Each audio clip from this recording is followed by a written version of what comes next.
दोस्तों नमस्कार, मैं नवनीत सिन्हा।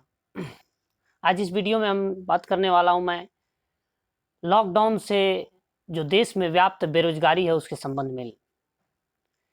और ये जो लॉकडाउन लगा है उसका एक काफ़ी निगेटिव असर पड़ा है और हालिया जो रिपोर्ट सामने आई है वो काफ़ी चौंका देने वाला है और इस पर बात होनी भी चाहिए और क्यों ना हो। ये भारत का एक सबसे अहम मुद्दा है और खासकर उस स्थिति में जब अमेरिका जैसे देशों में पिछले 7-8 हफ्तों में 4 करोड़ लोग लगभग बेरोजगार हो गए हैं, तो वहाँ एक हंगामा सा मच गया है। तो स्वाभाविक है कि उस परिस्थिति में इंडिया भी चर्चा होनी चाहिए और चर्चा ही नहीं, इंडिया में भी हंगामा होना चाहिए और इसलिए भी होना चाहिए कि इंडिया में 11 करोड़ लोग बेरोजगार हुए हैं।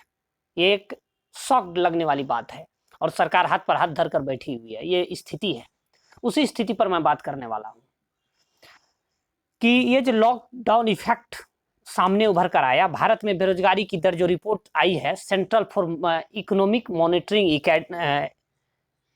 जो इंडियन इकोनॉमी है, central for monitoring Indian economy जो CMIIE है, उन्होंने भारत में बेरोजगारी की दर बताई है 24% से ऊपर चली गई है और ये इस रूप में है कि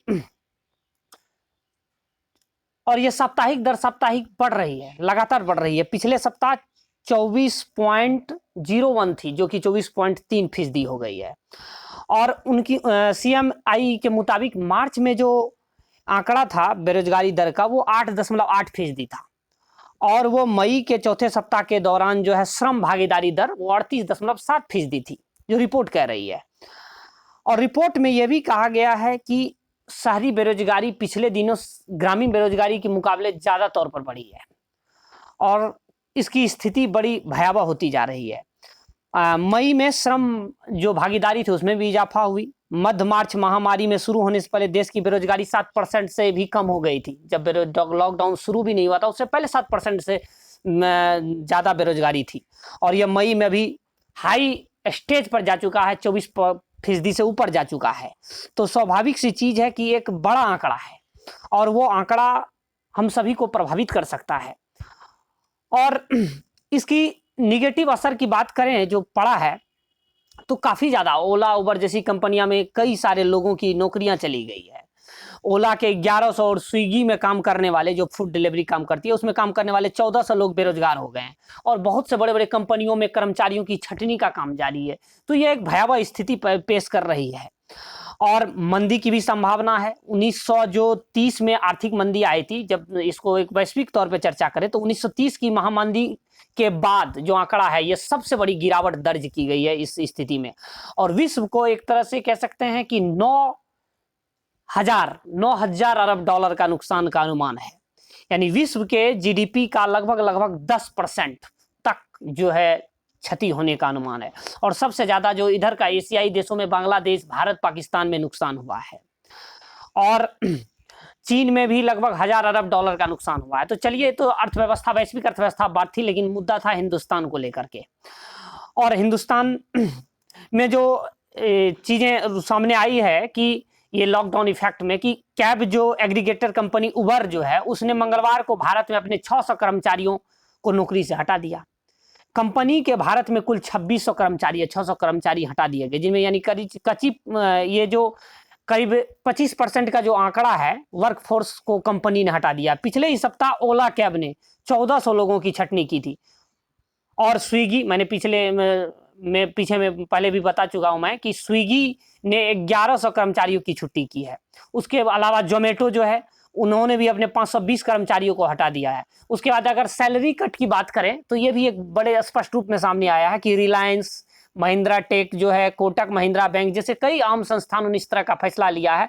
देश की सबसे बड़ी जो रिलायंस इंडस्ट्रीज कंपनी है उसमें भी बड़े बड़े जो है मुलाजिम जो है उनका भी सैलरी को 50% तक कट किया गया है। और सेकेंड हैंड कार को बेचने वाली एक जो मशहूर कंपनी है कार देखो, उन्होंने 200 कर्मचारियों की छटनी की है। इसके अलावा अन्य बचे कंपनियों की सैलरी कंपनी में लगभग 22.5% 23% तक की कमी है।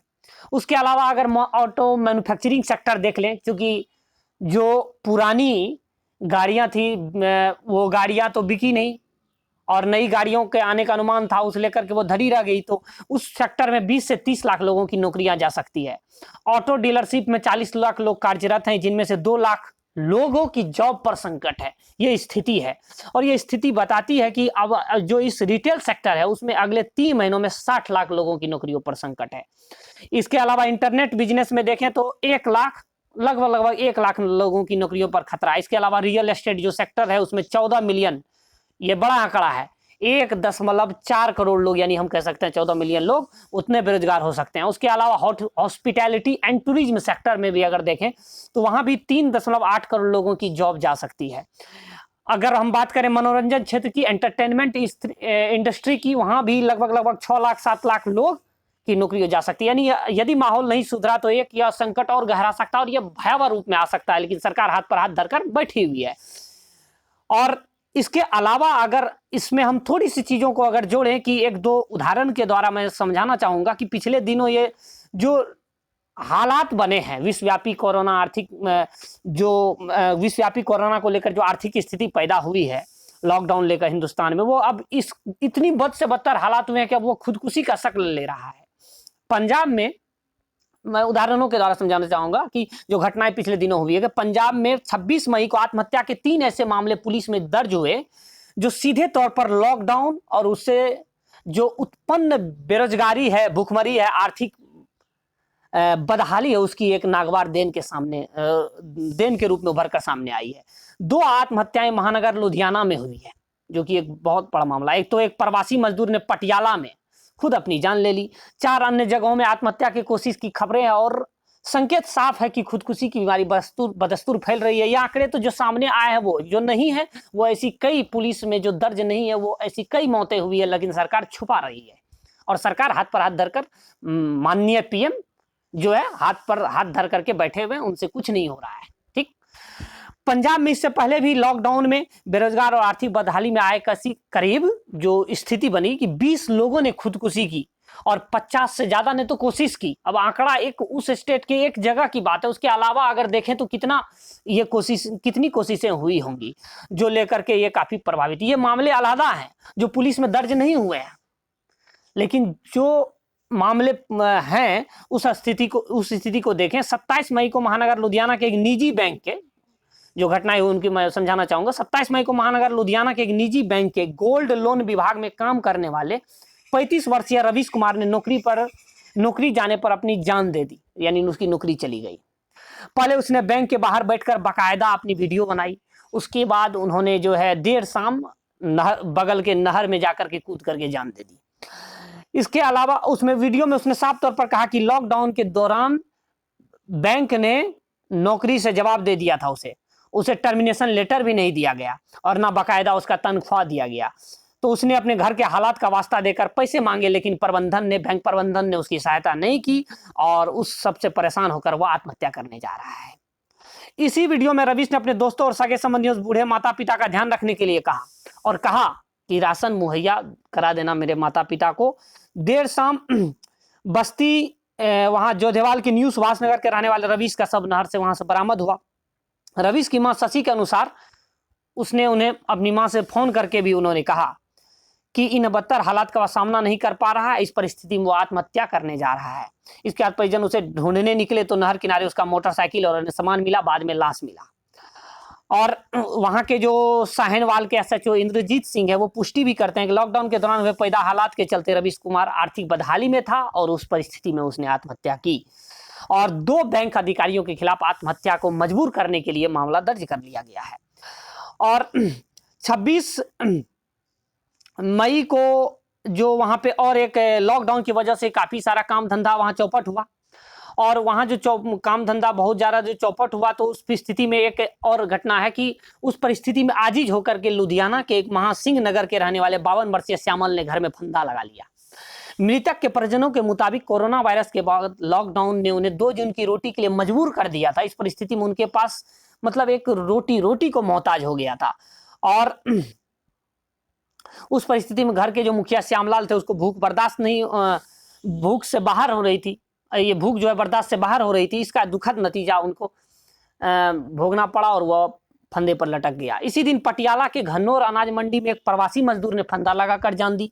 19 साल का गोविंद प्रसाद नाम करके है, वो उन दिनों बेरोजगार था। राजपुरा में मजदूरी करते गोविंद के पिता राजबली ने बताया कि इन दिनों उनका बेटा लॉकडाउन से हासिल आर्थिक बदहाली के चलते इतनी भयावह जबरदस्त मानसिक पीड़ा का शिकार हो गया था और 26 मई को घन्नौर से फोन आया कि उसके बेटे ने फंदा लगाकर खुदकुशी कर ली। जब वह अपने भतीजे को साथ लेकर वहां पहुंचा तो देखा कि गले में तार डालकर उसने फंदा लगा रखा था उस कमरे में जहां वह रहता था। परिवार ने घर वापसी के लिए पंजीकरण कराया हुआ था। फरीदकोट, बठिंडा, लुधियाना और तरन में 26 मई को 4 लोगों ने खुदकुशी की कोशिश की। इनमें से एक महिला भी शामिल है। अब इन सब आत्मघाती कदम उठाने के पीछे साफ स्पष्ट नजर आता है कि लॉकडाउन से मिली जो घोर आर्थिक बदहाली है वो हालात किस तरफ लेकर जा रहे हैं। और माननीय पीएम 20 लाख करोड़ का शगुफा पेश करते हैं, उसको भी मैं समझाना चाहूंगा दोस्तों। 20 से तात्पर्य 20 लाख करोड़ जो दिया गया है 10% जीडीपी का, 20 हो गए गरीब और मजदूर के, लाख जो बीच का है वो हो गया इंजीनियर, डॉक्टर, प्रोफेसर का, और जो करोड़ है वो नेताजी के पैकेट में सीधे सीधे तौर पर। और इस परिस्थिति में जो गरीब मजदूर है वो 20 रुपये, यानी स्थिति भयावह। जो महंगे, जो अमीर लोग, अमीर तबके के लोग हैं, जो प्रोडक्शन हो रही है बड़े बड़े कंपनियों की, वो 5 रुपये की चीज 6 रुपये हो गई, 10 रुपये की चीज 12 रुपये हो गई, 40 रुपये की चीज 45 रुपये हो गई। लेकिन उस परिस्थिति में गरीब, किसान, मजदूर का जो उत्पादन हुआ है, जिस मात्रा में भी सब्जी आप देखें, जो सब्जी 20-30 रुपया 40 रुपया किलो के हिसाब से भिंडी होनी चाहिए वो भिंडी 5 रुपया किलो के हिसाब से बिक रही है। यानी स्थिति भयावह हो रही है, ऊपर से मौसम की मार। तो ये परिस्थिति में जो सरकार है वो कुछ नहीं कर रही है। यानी सरकार जो है, एक तरह से कह सकते हैं ये सरकार पूंजीपतियों की सरकार है। सरकार गरीबों मजदूरों के लिए नहीं है, बिल्कुल नहीं है। आए दिन पिछले दिनों जो घटनाएं हुई, 16 लोग मजदूर ट्रेन से कटे, उसका भी सरकार जो है कोई एक कह सकते हैं उनके लिए भी कुछ नहीं हुआ। और सरकार के कह सकते हैं कि टर्म पूरा कर रही है। और इस परिस्थिति में दुनिया में, खास करके अपने हिंदुस्तान में आर्थिक परिस्थिति चल रही है, सरकार उस परिस्थिति में भी चुनाव की बात कर रही है। तो ये बड़ा हैरत अंगेज लगता है। ये सरकार पर लानत है, इस सरकार पर, ऐसे सरकार पर। और जब थोड़ा सा फिर समय मिला, फिर मामला डाइवर्ट हो रहा है तो हिंदू मुसलमान कर देते हैं। तो ये स्थिति है कुल मिलाकर के। फिर भी अभी सरकार में वो है, उनसे सवाल हम लोग करना पसंद करते हैं, और सवाल सत्ता पक्ष से ही किया जाता है इसलिए करते हैं।